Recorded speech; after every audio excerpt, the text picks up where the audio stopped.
Come on, go!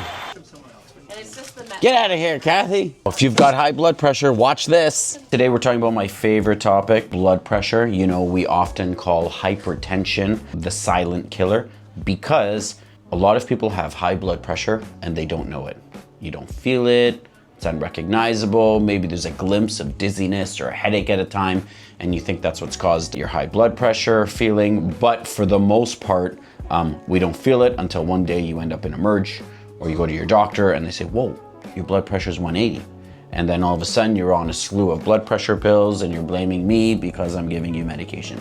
So today we're gonna try to work at preventing having blood pressure issues. So the first most important thing is we like to test your blood pressure at home. So, you know, Health Canada and Hypertension Canada, they've advised physicians nowadays that we gotta watch out for white coat syndrome. So a lot of people, you go to the doctor and your blood pressure is elevated. However, what we really wanna know is where is your blood pressure when you're at home? How's your resting blood pressure? You don't live at the doctor's office. So if your blood pressure goes up a little bit because you're nervous at the doctor's office, that's fine. It actually could be a sign that you're of like, you know, that's healthy, that your body is responding to stress. And when your body is responding to stress, it pumps harder and it tries to pump more oxygen into other areas. However, what is going on at home? So we want you to start checking your blood pressure at home. A lot of people check their blood pressure in the pharmacy kiosk and they run into the pharmacy, take off their jacket, they're talking to me, we're having a hoot, they check their blood pressure, oh, blood pressure's high, duh, you didn't sit down and slow down yet. So a couple factors you have to remember is when you are testing yourself for blood pressure, that includes at-home testing, it's important to check in the morning before breakfast, okay? Before you eat, okay? Because your body changes how it's pressurized once you have a full belly or if you've had caffeine, okay? Also, good to empty your bladder on a very simple perspective.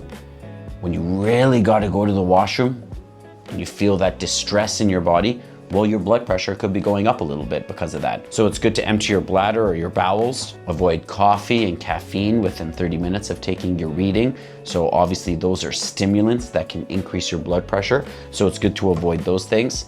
One of the most important things to do when checking your blood pressure is to just chill out for 5 minutes, okay? So sit down, sit upright, don't be on your phone, don't be yelling at somebody, no talking, just be zen-like for a couple minutes.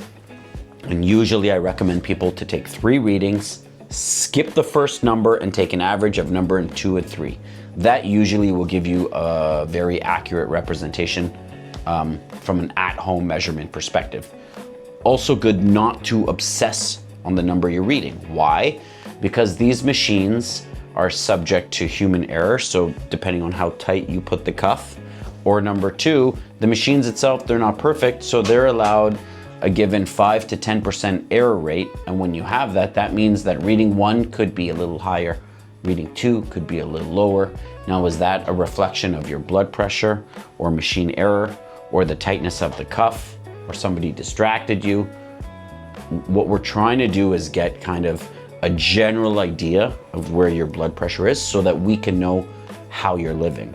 Okay, so remember, sit quietly, don't speak with others. When you take a reading, it's good to be upright, feet flat on the floor, okay?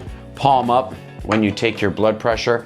And in just a second, I'm gonna show you how to use these machines a bit more properly at home and some different machine-related considerations. But just remember, don't be ignorant about your blood pressure. Know your number. Have a measurement tool at home. You know, they start as low as $60, they go as high as $120, but generally, once you get one, it's gonna last you forever. And the reason I love having a blood pressure machine at home is, you know, it's good for me to have at the house, but what if my in-laws are over? Or what if my parents are over? Someone's over, they're dizzy, they have a headache. Here, come use the blood pressure machine. It can be helpful to give you valuable information in a moment of stress. So definitely a very advisable tool for every household. Now that we've discussed some things you can do at home when checking your blood pressure, now I'm gonna actually check my blood pressure. So right now I'm sitting on a couch. Generally at home, if you're checking your blood pressure, I suggest you sit at the dining room table. It's usually a bit more of an upright position with the table right here so that you can put your arm right there. But for this video, I'm just doing it here for now, okay? So don't judge me. Usually left arm. This cuff here has a red mark right where your main artery is gonna go. But generally what I describe is where the pipe and the tube comes out of. That's roughly where your main artery is gonna be, about 1 inch above your elbow mark, okay? This is usually the hardest part, is just kind of finagling this part here, especially if you're a little bit older, you don't have as great dexterity. So after that hard part is done, you're gonna make it tight, not too tight. Okay, is the line in the middle? No. So then I just shimmy it here, and you should be able to get 1 or 2 fingers underneath the cuff. So rough adjustment, sorry for the Velcro noise. Okay, press start and go. I passed the test. I passed the test. So some general information about blood pressure. We're aiming for 120/80. You know, the first number, the 120, that's your systolic pressure. That's the pressure when your heart is in contraction. Okay, whereas the 80, the second number, that's the pressure when your body is relaxing, also known as diastolic. So 120/80. We generally care more about the first number than the second, but in certain circumstances, the second diastolic number can have some value. The last number we usually give is your pulse. I had a pulse of 76, so that's between 60 and 100 is normal, so I'm good. You know, my blood pressure right now, when I checked, was 134. So that's not bad. Generally, physicians, they want your blood pressure, the target is 120, but we want it below 135 to say, okay, you're good. Now mine was 134 right now, so it's almost on the line, but keep in mind, I have to pee. Keep in mind, I've been talking and I'm trying to shoot this video and I'm trying to look good on camera. So it's not my true resting, okay? And the other thing is I only took 1 reading. Whereas normally for medical purposes, I probably would have taken number 2 and number 3 and taken an average, okay? So keep that in mind. Also good to remember is maybe you put the cuff on too tight or too loose. Maybe the device is running out of battery. So these could be factors as well. A last thing you might want to consider, if you're a senior or somebody that has a very thin arm, then you might need to get a small cuff. If you have a larger arm, heavier set, you might need a larger cuff. Cuff size does matter to take an accurate reading. Most of these machines come with a wide range cuff that covers, let's say, you know, most people, but sometimes you need a small, sometimes you need a large. There are circumstances where people would like this one. This one can be better for seniors. It's got a bigger, brighter screen. It's also blue, my favorite color, so you can check that out. Lastly, people often ask about wrist devices. The wrist devices are still fairly accurate. They still have to prove clinical relevance compared to these other machines. However, there are more room for errors. So we generally reserve the wrist related blood pressure cuffs for either if you really can't measure your arm due to dexterity issues or frail issues. There are certain circumstances, if a female has had a mastectomy or if you have lymph issues, then it might have been recommended to you to just do a wrist monitor, which is better than nothing, but it's not the gold standard, okay? So if you're not sure, if you've got some circumstances making it difficult, let us know. Just remember, blood pressure is something that you live with, and there are such small little things we do in our lifestyle that can slowly help to work on your blood pressure, but having a machine at home can be very important. If it's not for you, it could be for a loved one or for a guest in your home. So I urge everyone to get one. You don't need to get the Cadillac of blood pressure machines. But with that said, if you've got a little extra play money, sometimes you can get ones that are bigger or brighter or have multiple users, more memory.